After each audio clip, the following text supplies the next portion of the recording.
నిన్న మొన్నటి దాకా కూడా వర్షమో రామచంద్ర అని రైతులంతా మొగులు దిక్కు ముఖం పెట్టి చూసుకుంటూనే ఉన్నారోలా. వర్షాల కోసం కప్పతల్లి ఆడని ఊరు లేదు, పూజలు చేయని మనిషి లేడు అన్నట్టే ఉండేది. మరిగా ఎవలి మొక్కలు ఫలించినాయో తెలియదు గాని మొత్తానికైతే వర్ణదేవుడు కర్ణించిండోల్లా.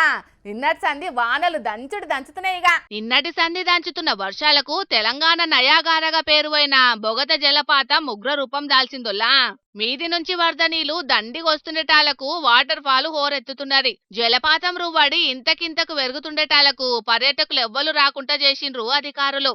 ఇక అటు ఆదిలాబాద్ జిల్లా అంతటా 2 రోజుల సంధి వర్షాలు జోరుగా పడుతుండేటాలకు కుంటాల పొచ్చర్ల జలపాతాలు పరవళ్లు దొక్కుతున్నాయి. ఇక అందాలు చూడనికే పర్యాటకులు సుతం బగ్గమందే పోతున్నారు. దీంతోని ఎసొంటి ప్రమాదాలు జరగకుండా అధికారులు ముందుగానే జాగ్రత్తలు తీసుకుంటున్నారు. ఇక అటు కోమరంభీం జిల్లా ఆసిఫాబాద్ మండలంలోన్న తుంపెల్లి వాగు ఉధృతంగా ప్రవహిస్తుండేటాలకు ప్రజలకేం ఇబ్బందులు కాకుండా అవసరమైన చర్యలు తీసుకోవాలని కలెక్టర్ కె హరిత మేడం ఆడికి పోయి మరీ అధికారులకు ఆర్డర్ వేసింది.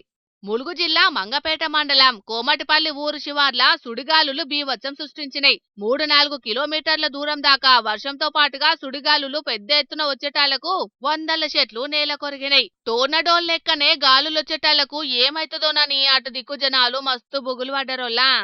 పెద్దపల్లి మండలం రఘువాపూర్లున్న సర్కార్ బడి మొత్తం వరద నీళ్లతోటి నిండిపోయింది.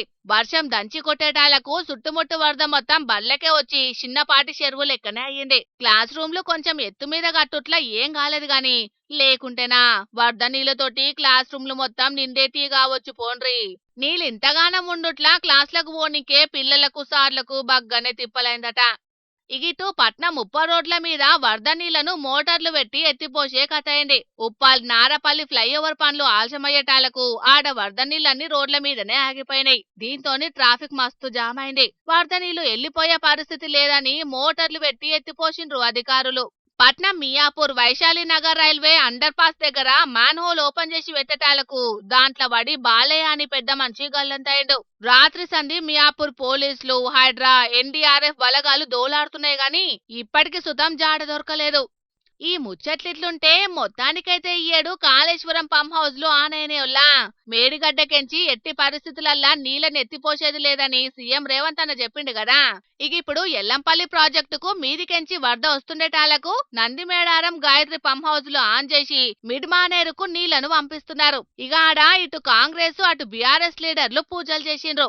ఎవ్వలేం చేసినా సాగు తాగు నీళ్లకు మాత్రం జర్రంత తిప్పలు తీరినట్టేనని అంటున్నారు. ఆ నీళ్ల కోసం ఎదురు చూస్తున్న రైతన్నలు.